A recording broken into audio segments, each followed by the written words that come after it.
વડોદરાના સમતા વિસ્તારમાં ભાજપ યુવા મોરચાના વોર્ડ નંબર 9ના મંત્રી ગૌરાંગ પઢિયાર પર હુમલાના કેસમાં પોલીસે આરોપીઓને ઝડપી પાડ્યા। વાઘોડિયા રોડ પર આવેલી તેમની હોટેલ પર ખોરાક પૂરો થઈ જતા કર્મચારીઓએ એક ટોળકીને જમવાનું આપવાની ના પાડી, જેના કારણે બોલાચાલી અને બબાલ થઈ।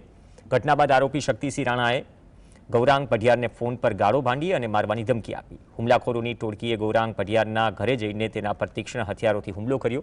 આ હુમલામાં ગૌરાંગ પઢિયાર ગંભીર રીતે ઘાયલ થતાં તેમને સારવાર માટે ખસેડાયા હતા। પોલીસે આરોપીઓને ઝડપી વધુ તપાસ શરૂ કરી। આરોપી જે છે એ અત્યારે પોલીસ હિરાસતમાં છે। આરોપી પૈકીમાં એક શક્તિસિંહ વનરાજસિંહ રાણા, પછી બીજા આરોપી જે છે એ જતીન જેઠાભાઈ દાગિયા, અને ત્રીજા આરોપી છે હેમેક્સ રમેશભાઈ હોદાર, અને ચોથા છે મનીષ શંકરલાલ યાદવ। ચારે આરોપીને પોલીસે અટક કર્યા છે। બંને વ્હીકલ પણ કબજે લેવામાં આવેલ છે જે ગુનામાં વપરાયેલા છે। શક્તિસિંહ જે છે એમના વિરુદ્ધ મકરપુરા પોલીસ સ્ટેશનમાં ગુના દાખલ થયેલા છે।